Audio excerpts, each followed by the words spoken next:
Mornings in suburban Austin began with the hum of lawn mowers and the smell of freshly brewed coffee. Robert Calhoun loved those moments of silence, when the sun was just beginning to break through the blinds and Elaine was still asleep with her hand on her growing belly. 5 months. Just 4 months until the birth of their firstborn son. In his 45, Robert never thought he would become a father this late in life, but meeting Elaine 10 years ago had changed everything. He rose carefully from the bed, careful not to disturb his wife. At 35, Elaine looked especially beautiful with that maternal glow in her eyes. Her brown hair spread across the pillow, and her breathing was even and calm. Robert touched her shoulder gently before leaving the bedroom. In the kitchen, he habitually turned on the coffee maker and opened the refrigerator. Today was a special day, the 10th anniversary of their acquaintance. He planned to make breakfast and give Elaine a silver bracelet engraved with the name of their future child. They decided it would be a girl and would name her Grace. Robert was a successful building contractor. His company, Calhoun Construction, had an impeccable reputation in Austin, with orders scheduled months in advance. He specialized in the restoration of historic buildings, a job that brought money as well as satisfaction. Elaine taught art at a local college, and their life seemed like the perfect picture of the American dream. Their 2-story colonial-style house stood on a quiet street lined with oak trees. 4 bedrooms, 3 bathrooms, a 2-car garage, and a spacious backyard where they planned to install a swing set once their daughter was born. Elaine had already started decorating the nursery, choosing a soft lavender color for the walls and ordering a vintage crib. "Robert?" Elaine's sleepy voice came from the hallway. "In the kitchen, dear," he echoed, flipping pancakes. Elaine walked in, wrapping her robe around her rounded belly. Her face glowed with happiness. "What smells so good?" she asked, hugging her husband from behind. "Blueberry pancakes, your favorite." Robert smiled, turning to kiss her. "Happy 10 years of knowing you." Elaine's eyes widened. "Oh, I completely forgot. And I didn't cook anything." "You're cooking our daughter. That's more than enough," Robert laughed, handing her a cup of herbal tea. After breakfast, Robert left for the construction site. The current project, the restoration of an old warehouse downtown, was challenging but interesting. He planned to stay until 8 o'clock in the evening to finish with the control measurements. Elaine spent the day at the college, teaching a class on Renaissance painting. In the evening, she called Robert to say she was going to cook his favorite dish, steak and mashed potatoes. They agreed to meet at home by 9 o'clock. Robert finished a little earlier than planned and got home around 8:30. As he drove up to the house, he noticed that the light in the living room was off, which was odd. Elaine usually had lights on everywhere. The front door was ajar. A chill ran down Robert's back. Something wasn't right. "Elaine?" he called out, entering the house. There was silence. Only a strange metallic odor hung in the air. Robert walked quickly into the living room and turned on the light. What he saw changed his life forever. Elaine was lying on the floor among the shards of a broken vase. Her brown hair was soaked with blood that had already begun to dry in dark maroon stains on the light-colored carpet. Her eyes were open but lifeless, and her hands were clutching her stomach as if in a last-ditch effort to protect her unborn daughter. Robert's scream echoed off the walls. He rushed to his wife, trying to feel for a pulse, though he realized it was too late. With trembling fingers, he dialed 911. "Ambulance, what's your emergency?" The operator's calm voice sounded unreal in this nightmare. "My wife, please hurry." Robert could barely speak. "Maple Street, house 42, she's pregnant. Oh God, please help." The next hours merged into one endless nightmare. Police, ambulances, questions he mechanically answered. Elaine's body was taken away. Detectives were photographing the crime scene, collecting evidence, taking fingerprints. Someone threw a blanket over Robert's shoulders. Though he wasn't cold, he felt nothing but an emptiness eating him from the inside out. Detective Diane Preston, a middle-aged woman with tired eyes, sat across from him in the kitchen, asking endless questions. Did they have an alarm system? Were there enemies? Was anything of value missing? "This seems to be a robbery gone wrong," she said, taking notes. "The safe in your office has been broken into. Jewelry is missing. Most likely your wife returned home while the robber was still here." Robert nodded, unable to hear her words.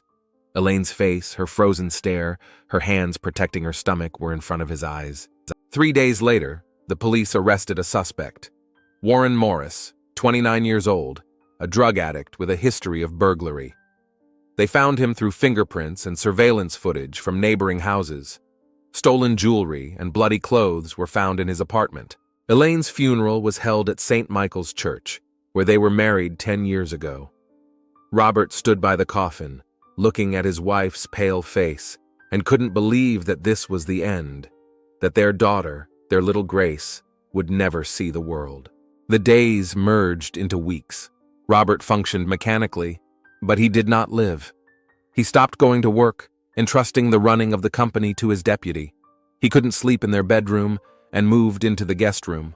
The nursery they were preparing for Grace remained untouched, like a mausoleum of unfulfilled hopes. The trial of Warren Morris began 6 months after the murder. Robert sat in the front row every day, gazing into the face of the man who had ruined his life. Morris looked apathetic, as if what was happening didn't concern him. His court-appointed attorney had built a defense on the defendant's drug addiction and his alleged insanity at the time of the crime. To Robert's horror, it worked. Due to procedural errors in gathering evidence and bargaining with the investigation, Morris received only 15 years with the possibility of parole after serving 1/3 of his sentence. For the lives of 2 people, Elaine and unborn Grace. "I'm sorry, Mr. Calhoun," Detective Preston said after the verdict was announced. "The system is flawed." Robert didn't answer. Something inside him finally snapped. 15 years. Probably only 5 if Morris behaved himself. 5 years for the life of Elaine and their unborn daughter. He returned to the empty house, sat down in a chair, and allowed himself to truly cry for the first time since the tragedy. Tears streamed down his face as he looked at Elaine's picture on the mantelpiece. Her smile, her eyes, her hand on his stomach. It had all been stolen from him. That night, Robert made a decision. The system had failed him. Justice had not been served, so he had to take matters into his own hands. He woke up the next morning with a clear head and a clear plan. He sold the company for a few $1,000,000. He put the house up for sale, unable to stay in the place where Elaine had died. He left the nursery untouched until the last day, and then he locked the door and never went in there again. Robert rented a small apartment on the outskirts of town and immersed himself in research. He learned that Warren Morris had been sent to serve time at Huntsville Maximum Security Prison in East Texas.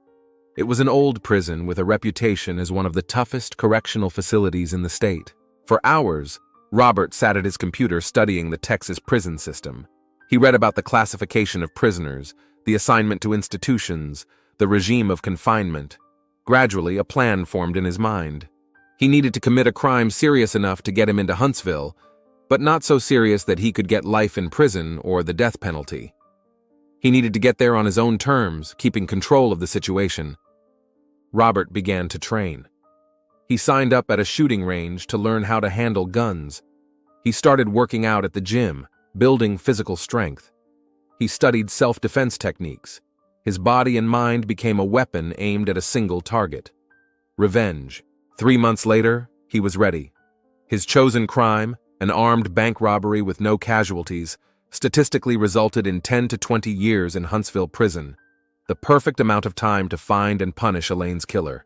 Robert spent the last evening before the action looking at his wife's picture. "I'll do it for you for Grace," he whispered, touching his fingers to the glass. "He has no right to live when you are gone." In the morning, Robert Calhoun rose with the rising sun. He showered, shaved, put on a new suit. On the bedside table, he left an envelope with a letter to Elaine's parents explaining what he had done. In the living room, a copy of Warren Morris's sentence lay in a prominent place. Robert took one last look around the apartment, picked up the briefcase with the pre-prepared items, and left, locking the door carefully. The plan was set in motion. There was no turning back. He drove the rental car through the empty morning streets of Austin, heading for the bank of his choice in the city's business district. Everything was calculated to the last detail: the timing, the route, the actions. Adrenaline pulsed through his veins, but his thoughts remained crystal clear. Robert parked 2 blocks from the bank. His briefcase contained an unregistered gun bought on the black market, a mask and gloves. He was ready to cross the line beyond which the old Robert Calhoun, respected businessman and model citizen, would cease to exist. But he had no doubts. Elaine's face stood before his eyes, her last look, her hands protecting their unborn daughter, and the face of Warren Morris in the courtroom, impassive, without a shadow of remorse. Robert took a deep breath and stepped out of the car, clutching the briefcase tightly. Revenge for Elaine had begun. The First Federal Bank of Austin opened at 9 o'clock in the morning. Robert Calhoun arrived at precisely 9 hours and 15 minutes, when the first stream of customers had already dried up and the new one had not yet begun. He parked the rental car 2 blocks from the building, removing the license plates along the way. The move was symbolic. He had no plans to hide. In a black suit with a briefcase in his hand, Robert looked like an ordinary businessman. No one paid him any attention when he entered the bank and stood in a short line at the teller window. There were 3 tellers working in the room, a security guard dozing at the entrance, and video cameras nonchalantly recording what was going on. Reaching the window, Robert looked directly into the camera, then pulled a gun and a note from his briefcase. The young cashier turned pale as he placed the sheet in front of her, demanding money. "This is a robbery," Robert said calmly, not hiding his face. "No sudden movements. Put $100,000 in the bag." The cashier's hands trembled as she began filling the bag with money. Robert knew she had a panic button under the counter and was sure it had already been pressed. Perfect. The plan was unfolding exactly as he had envisioned.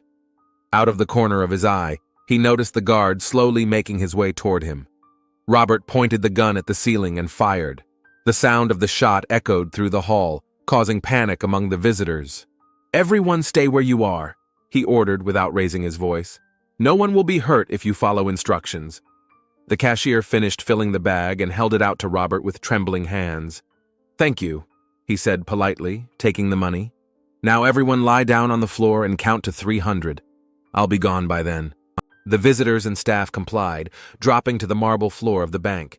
Robert walked leisurely toward the exit, deliberately leaving distinct boot prints on the newly mopped floor. At the exit, he dropped a handkerchief monogrammed RK as if by accident. Another clue leading straight to him. Once outside, Robert didn't run, but walked calmly to his car. He could hear the sirens of police cars in the distance. Perfect timing. 10 minutes after the robbery began, he was already sitting in his car when the first police car raced past him toward the bank. Robert didn't try to flee. Instead, he drove straight to his apartment, where Detective Preston was already waiting for him with an arrest warrant. "Robert Calhoun, you are under arrest on suspicion of armed bank robbery," she pronounced as she handcuffed him. The detective's face expressed extreme bewilderment. She remembered Robert well, the grief-stricken husband whose wife's murder case she had investigated less than a year ago. "Why, Robert?" she asked quietly as he was led to the police car. He didn't answer, only glanced at her briefly. In his eyes, the detective saw something that made her wince, the absolute determination of a man going for his goal. At the police station, Robert confessed to the crime at once, refusing a lawyer. He described his actions in detail, but did not explain his motives. Detective Preston watched the interrogation from behind the glass, sensing that something wasn't adding up here. "This doesn't look like a normal robbery," she remarked to her superior. "It's like he wanted to be caught." "Maybe guilt over his wife's death," the captain shrugged. "Some people can't handle the loss." But Preston sensed the case was much more complicated than that. Reviewing the security footage, she noticed the methodical nature of Robert's actions. He didn't hide his face. He left evidence behind. He didn't try to escape. This was not the spontaneous action of a desperate man, but a carefully thought-out plan. The trial took place 3 months later. Robert pleaded guilty, waiving mitigating circumstances. His court-appointed attorney tried unsuccessfully to build a defense on the emotional trauma of killing his wife. "Mr. Calhoun, you have committed a serious crime," the judge said before sentencing. "Given your clean confession and the absence of any victims, the court sentences you to 12 years imprisonment to be served at Huntsville Maximum Security Prison." Hearing the name of the prison, Robert nodded faintly. Everything was going according to plan. After the verdict was announced, Detective Preston approached him. "I don't understand, Robert," she said. "You were a respected man. You had everything." "I had Elaine," he replied quietly. "Now she's gone." "And you decided to ruin your life on top of that?" Preston asked. Robert looked at her with a strange calmness. "My life is already ruined, Detective. From the moment I found Elaine on our living room floor." Something in his tone made Preston wary. She remembered the Warren Morris case and where he was currently serving his sentence. "Huntsville," she murmured, and Robert's eyes gleamed for a moment, confirming her guess. Preston wanted to say something else, but the convoy led Robert away. She couldn't sleep that night, going over the facts. The next morning, she requested information on the inmates of Huntsville Prison and received confirmation of her fears. Warren Morris was serving time there. She immediately called the warden. "I believe that inmate Robert Calhoun may pose a threat to another inmate, Warren Morris," she said. "They should be kept in separate units." "Thank you for the information, Detective," the warden replied. "We'll take it under advisement." But Preston knew how the system worked. In overcrowded prisons, such recommendations were often ignored because of lack of space or staffing. She felt she had set off a mechanism she could no longer stop. Huntsville Prison greeted Robert Calhoun with gray walls and clanking metal doors. After processing, he was given a prison uniform and assigned to a cell in Cell Block C, which housed inmates with medium sentences and no history of violence. "Calhoun, you share a cell with Doe," said the guard who escorted him out. "The rules are simple. Stay out of trouble, follow the routine, and your sentence will go smoothly." Robert's cellmate turned out to be Frank Dow, a short man in his 50s with shrewd eyes. He was serving the 8th year of a 15-year sentence for fraud. "The bank, huh?" Frank asked as the guard walked away. "You don't look like a robber." "Life is full of surprises," Robert replied, spreading out his meager belongings on the bunk allotted to him. Frank hummed, but asked no more questions. He quickly explained to Robert the unwritten rules of the prison, which factions held sway, who to turn to for protection or contraband, who to avoid. "What's in D Block?" Robert asked, as if by the way, memorizing the valuable information. "That's where rapists and murderers are held." Frank shrugged. "Contact between the blocks is minimal, only in the common dining hall or at work. But you have no business being there." Robert nodded, not showing his interest. Now he knew where to find Morris. Adapting to prison life had been difficult, but Robert had adjusted quickly. The physical training he'd undergone before his arrest helped him hold himself with confidence. He didn't seek conflict, but he didn't show weakness either. Soon the other inmates began to treat him with respect. Robert got a job in the prison library, which gave him access to inmates from different units and the opportunity to gather information. He methodically built his reputation, calm, judicious, ready to help with advice or defense. After 2 weeks, he learned the location of Warren Morris's cell in D Block. Another week later, he found out the daily routine of his wife's killer when he was in the showers, the mess hall, out for a walk. Miles Andrews, a prison guard with 25 years of experience, was the first to notice the new inmate's strange behavior. Calhoun found himself too often near the transitions between units, his gaze constantly sliding over the inmates of D Block during lunch. "Who are you watching, Calhoun?" Andrews asked one day, as Robert lingered at the door of the mess hall, eyeing a group of D Block inmates. "Just learning the local customs, officer," Robert replied calmly. Andrews didn't believe it, but didn't insist. He began to watch Calhoun more closely, noting his methodical nature and attention to detail, atypical qualities for ordinary prisoners. One day during his nightly rounds, Andrews found Robert awake and making notes in a small notebook. "What have you got there, Calhoun?" the guard asked. Robert calmly showed the notebook. It contained poems supposedly dedicated to his late wife. Andrews returned the notebook, but his intuition told him that something was wrong here. The next day, Andrews checked Calhoun's personnel file and found information about his wife's murder. The killer's name, Warren Morris, sounded familiar. Flipping through the D Block inmate lists, Andrews found confirmation of his fears. He went immediately to the warden. "Sir, we have a potentially dangerous situation," he reported. Prisoner Calhoun appears to be planning revenge against prisoner Morris. The warden remembered Detective Preston's warning. We have no evidence, only suspicion, he said. But let's increase surveillance and try to minimize their contact. Andrews was tasked with keeping a personal eye on Calhoun during shifts.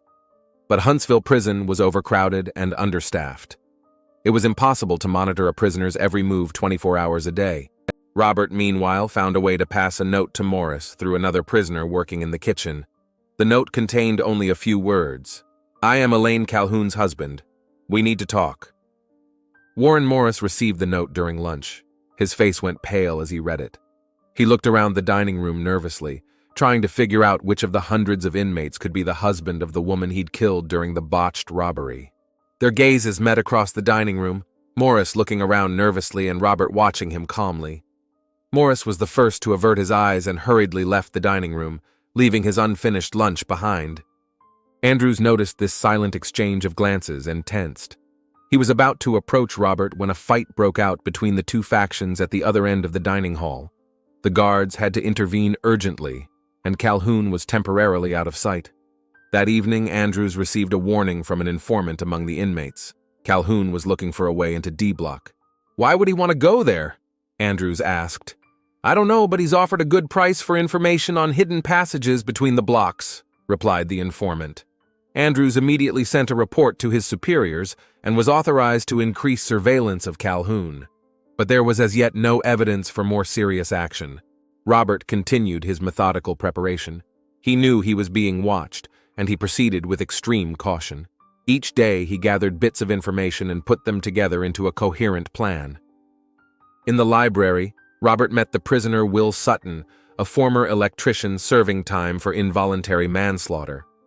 Will had access to the technical areas of the prison and knew of the existence of an old service corridor that connected C and D blocks. This corridor was used before the remodeling, Will told him, adjusting the wires in his desk lamp. It's abandoned now, but the door can be opened with a regular lockpick. Robert nodded silently, memorizing the information. Each day his plan became more detailed. He began to create primitive tools, a lockpick from a piece of wire, a knife from a sharpened spoon. Miles Andrews sensed a growing threat. He increased the frequency of his checks of Calhoun's cell, especially at night. One day, walking past the library after hours, he noticed a light and peered inside. Robert was sitting at a far table, bent over a blueprint. Andrews quietly approached and saw that it was a map of the prison with the transitions between blocks marked. What is it, Calhoun? He asked sharply. Robert didn't flinch or try to hide the blueprint. He looked calmly at the guard. Just trying to understand the prison system, officer. Helps pass the time. Andrews took the blueprint. You know, planning an escape is an offense that can add years to your sentence? I'm not planning an escape, Robert replied with a slight smile. I have nowhere to escape to. Andrews looked at the prisoner carefully. He sensed that behind those calm eyes lurked the cold, calculating nature of a man willing to do anything. I'll be watching you, Calhoun, day and night. I'm counting on it, officer, Robert replied. Andrews reported the incident to the warden, who ordered an unscheduled search of Calhoun's cell. But nothing suspicious was found. Robert was too smart to keep anything compromising where it could be found. Meanwhile, Robert continued to watch Morris in the dining room, noting his growing nervousness. Elaine's killer was constantly looking around, trying to keep to a group of other prisoners, avoiding open spaces. Fear made him vulnerable. Once, as Morris was being led across the yard for a medical exam, Robert was close enough to whisper, she was pregnant. 5th month. Morris turned pale and nearly fell over. The guard accompanying him did not understand the reason for this reaction. Robert, meanwhile, calmly continued on his way to the library without looking back. Andrews, watching the scene from afar, felt that time was running out. He again asked the warden to transfer one of the prisoners to another prison. We still have no grounds, the warden replied. Calhoun hasn't broken any rules, hasn't been aggressive. We can't transfer inmates simply because they don't like each other. Andrews returned to his duties with a growing sense of unease. He realized that Calhoun was continuing his training even if he couldn't prove it. At the beginning of his 3rd month of incarceration, Robert was informed that the prison would be repairing the electrical wiring in D block in a week's time. This meant that inmates would be temporarily moved to other units, including C block. Will, an electrician, was assigned to the crew that would be doing the repairs. "They're going to move half of D block over to us," he informed Robert while working in the library, "for 2 or 3 days, until they replace the wiring." Robert nodded, not showing his interest. But inside, everything tensed. This was his chance. Morris would be on his block, without the heavy security that usually accompanied murderers and rapists. Andrews, too, had learned of the planned renovation and immediately remembered Calhoun's threat. He went straight to the warden. "We can't have Morris in the same cell block as Calhoun," he insisted. "It's too risky." This time, the warden agreed. It was decided that Morris and a few other high-risk prisoners would be moved to a separate isolation unit, rather than to C block, while the repairs were being made. Upon learning of this decision, Robert realized that his plan had to be changed. He began to look for information about the location of the isolation ward and the regime of the prisoners held there. He learned from his cellmate Frank that the isolation ward was located in the old wing of the prison, connected to the main building by a long corridor. Security there is minimal, just 2 guards for 8 cells. "But it's impossible to get in there," Frank said. "The doors lock automatically, and you need the guard's keycard." Robert nodded, mulling over the information. The plan was beginning to take shape. Andrews, sensing danger approaching, decided to be proactive. He asked the warden to have Calhoun temporarily transferred to the holding cell while repairs were made under the pretext of disobeying orders. "Without evidence of a violation, I cannot do that," the warden replied, "but I will give instructions to increase surveillance of him." The day for the start of repairs was approaching. Robert was finalizing his plan. He knew this would be his only chance to get to Morris. After the renovations, the guards could be beefed up and the opportunity would be gone. The evening before the prisoner transfer, Andrews decided to check Calhoun's cell one more time. Robert was sitting on his bunk reading a book. "Renovations start tomorrow," Andrews said, watching the prisoner's reaction carefully. "I heard," Robert replied calmly, not taking his eyes off the book. "Morris will be in isolation under heavy guard," Andrews continued. "No chance of getting to him." Robert lifted his eyes from the book and looked at the guard. "Who says I want to get to him?" Andrews shook his head. "Don't play games with me, Calhoun. I know what you're up to." Robert closed the book and put it down beside him. "You know, officer, sometimes revenge is a dish served cold. I can wait. I've got 12 years ahead of me." Andrews walked out of the cell, feeling that Calhoun's words were not just a threat, but a promise. The danger had not passed. It was only postponed. And someday, perhaps months or years from now, Robert Calhoun would find a way to get to his wife's killer. Robert lay back on his bunk, staring up at the ceiling. The plan was ready. Tomorrow would begin the next phase of his revenge. He closed his eyes, visualizing Elaine's face, her smile, her hands on his growing belly. For her and their unborn daughter, he was willing to pay any price. The morning at Huntsville prison began as usual. The sharp sound of a siren at 6 o'clock in the morning, the rattle of cells opening, the muttering of inmates trudging to the mess hall for breakfast. But for Robert Calhoun, this day was special. Today was the start of electrical repairs in D Block, and Warren Morris was to be transferred to segregation. Robert calmly ate his oatmeal as he watched the guards prepare to transfer the prisoners. Miles Andrews stood at the door of the mess hall, keeping his eyes on Calhoun. He was sure Robert would try to do something about it. "Are you on library duty today?" Frank asked, sitting down next to a tray filled with whitish mashed potatoes and sausages of dubious appearance. Robert nodded. "From 8 to 4, and then I have an appointment with the counselor." Frank hummed. "Forcing you to dig into your brain? I hate that part." Robert shrugged, not answering. His thoughts were focused on something else. The plan he had devised required perfect timing and a cool head. At 8 o'clock, Robert took his seat in the library. Arranging the books on the shelves, he watched the courtyard through the window. The prisoners from D Block were being brought out in small groups and sent to different parts of the prison. The last group, Morris, among them, was being led toward the old wing, where the isolation ward was located. Robert followed them with his eyes, noting the route and the number of guards. It all matched what he had learned from Frank and Will. 2 guards in front, 2 in the back, prisoners in the middle, restrained in pairs. At 10 o'clock, Will, the electrician, entered the library. He carelessly tossed a pass card labeled Maintenance Personnel onto the desk. "Found it in the yard by accident," he said with a wink. "I think someone on the maintenance crew lost it." Robert slowly took the card and tucked it in his shirt pocket. "Thanks," he said quietly. Will nodded and walked out without another word.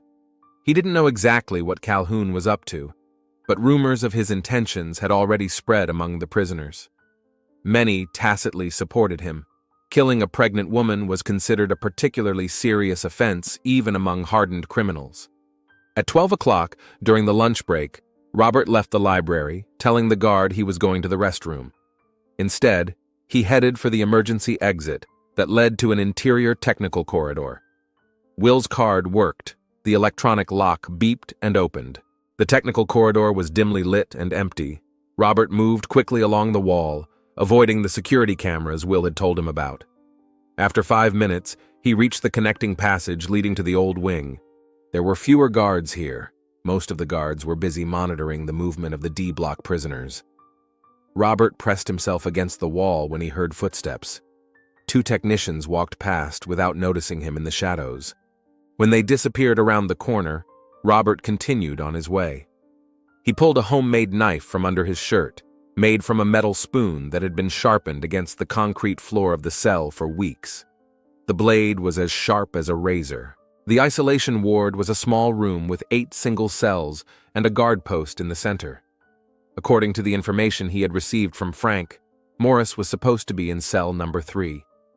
Robert cautiously opened the door at the end of the corridor and saw the guard post. One guard was sitting at a desk, looking at something on a computer. The other was out of sight, probably on his rounds. He had to act fast. Robert took a small metal object out of his pocket, an alarm loop stolen from the library. He tossed it into the far corner of the room. The noose jingled as it hit the wall. The guard looked up, frowned, and stood up, heading toward the source of the sound. As soon as he stepped away from the desk, Robert slipped inside and walked quickly along the wall to the cells. They were equipped with small windows for observation. Looking through the window of cell number 3, Robert saw Warren Morris. Elaine's killer was sitting on the bunk, nervously fiddling with his fingers. The cell's electronic lock required the guard's keycard. Robert looked around quickly. The guard was still looking for the source of the sound in the far corner. The other was still nowhere to be seen. On the desk lay the pass card. Robert silently walked over and picked it up. At that moment, the door at the far end of the room opened, and the second guard entered. He immediately spotted Robert. "Hey, what are you doing here?" Robert didn't give him a chance to raise the alarm. He dashed toward the guard and stabbed him in the neck with a shiv. Blood rushed onto the gray uniform. The first guard turned around at the noise and saw his fallen colleague. He reached for the panic button, but Robert was faster. Dropping the second guard to the floor, Robert put the shiv to his throat. "Key to the handcuffs," he ordered calmly. The guard, a young boy with frightened eyes, pulled a small key from his pocket with shaking hands. "Please don't kill me," he whispered. "I have a wife, children." Robert looked at him expressionlessly. "I had a wife too," he said quietly, "and an unborn child."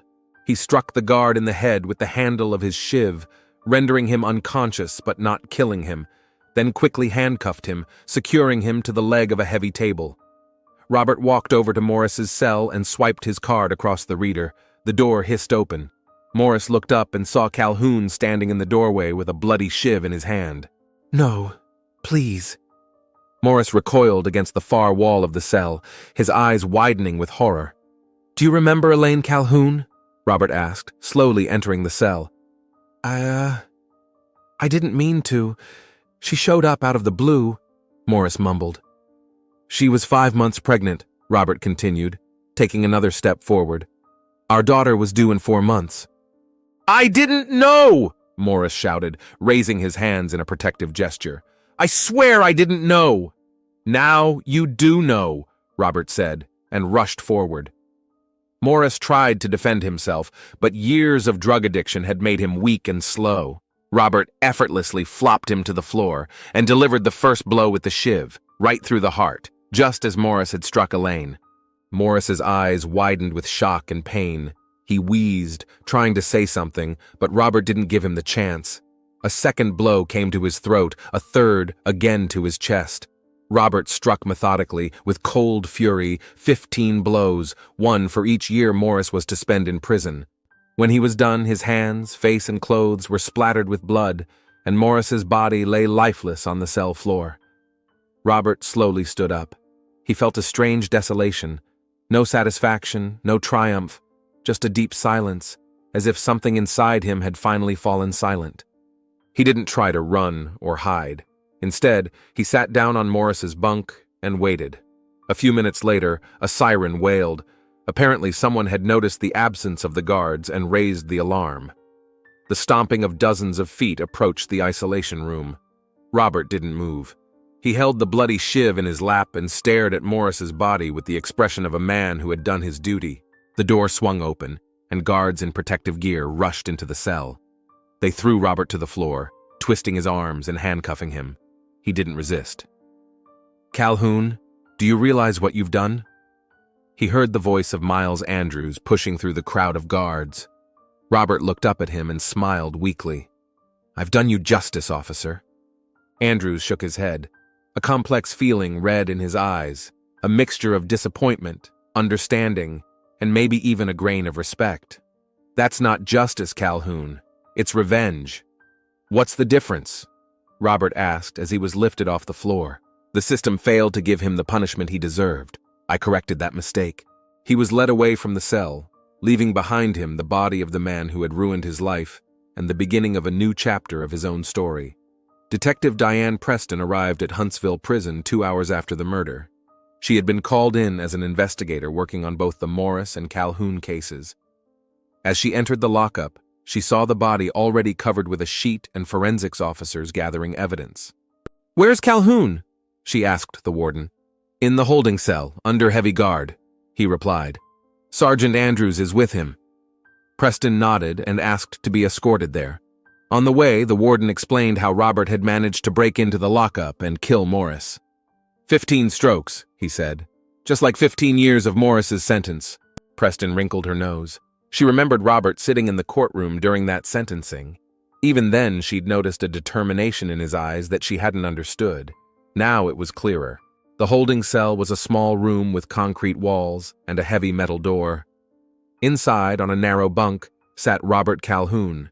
His hands and feet were shackled, and Morris's blood was caked on his face. "Leave us alone, please," Preston asked the guards. Those reluctantly complied, remaining outside the door. She sat down in the only chair across from Robert.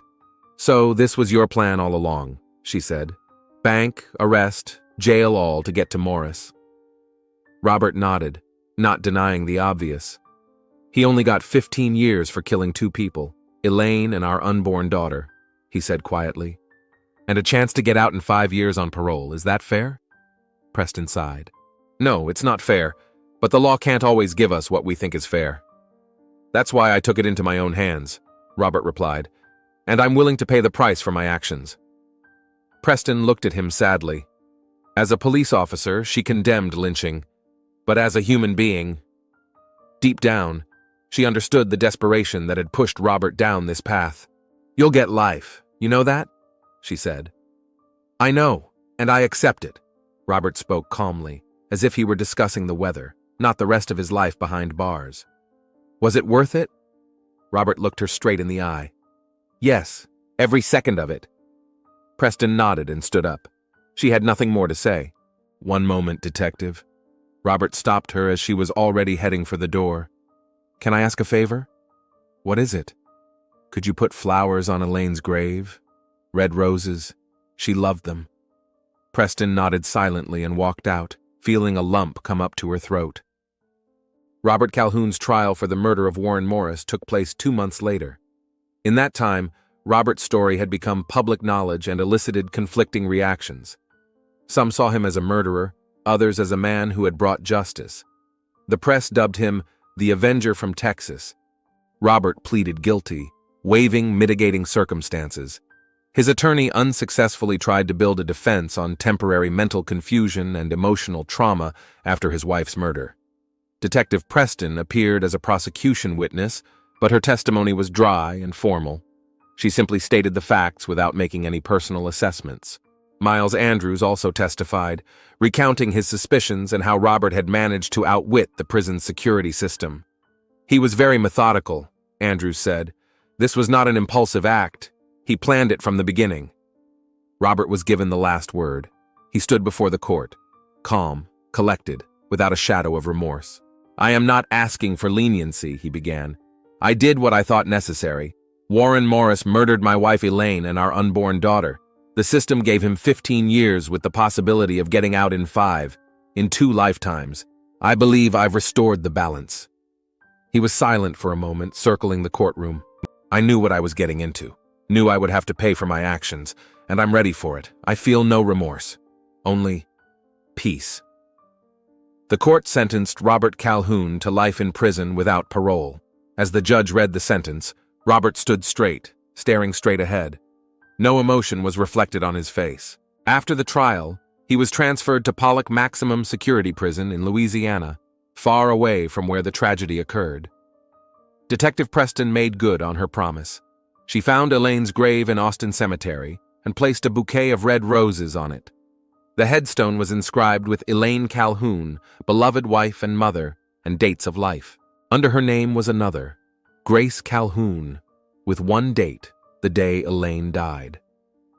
Preston stood by the grave, reflecting on the chain of events that led to the tragic finale. She thought about the fragility of human happiness, the power of love, and the depth of despair.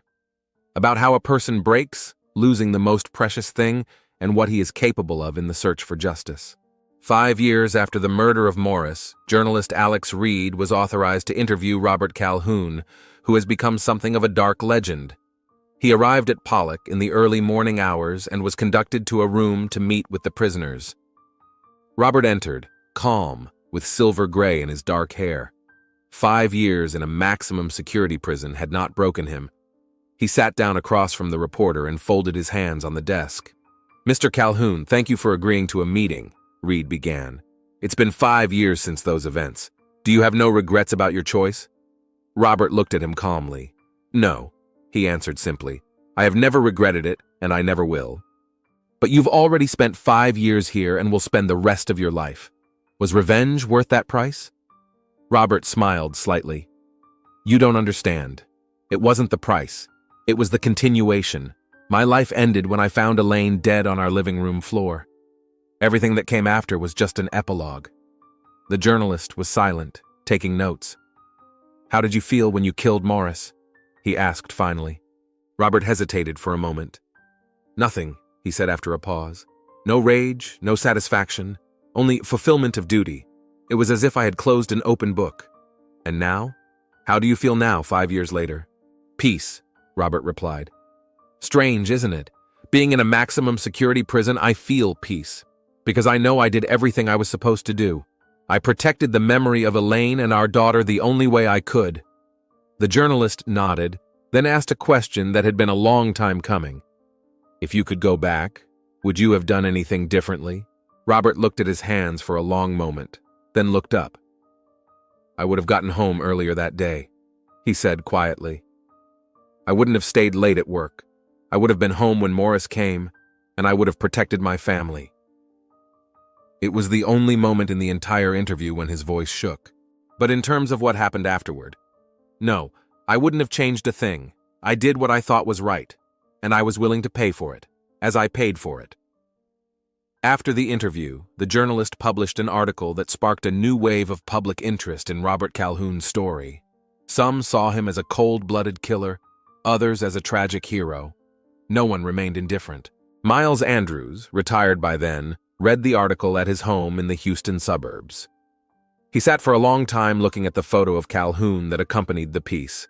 Then he took out a bottle of whiskey, poured a glass, and drank in silence, not for justice or revenge, but for the tragedy of human life he had witnessed. Detective Preston also read the article. The next day, she went to the cemetery again and placed roses on the grave of Elaine and Grace Calhoun. Standing there, she thought about Robert, his choices, and the price he had paid. "Justice or revenge?" she whispered, looking at the headstone. "Where is the line?" The wind swayed the roses on the grave but gave no answer. And in his cell at Pollock Prison, Robert Calhoun sat on his bunk, looking at Elaine's photograph, the only personal item he was allowed to have. Her smile, frozen in time, was an anchor for him in a world that had lost its colors. He had no regrets. The system failed to give justice, and he took it into his own hands. He realized that many people condemned his choices, considered him a murderer, a criminal like Morris. But there was only one truth for him. He had kept his promise to Elaine and their unborn daughter. He had avenged them, and now his conscience was clear. Robert Calhoun's life was divided into before and after Elaine's death. Before was filled with love, hope, plans for the future. After became a road to a singular goal of revenge, and then a void filled only with memories. But in that emptiness, he found a strange peace. Having done his duty, he could now simply exist, day by day, without aspirations and hopes, but also without the oppressive sense of incompleteness that had haunted him since his wife's death. Robert Calhoun had found his justice, and he was prepared to pay for it forever at the cost of his own freedom.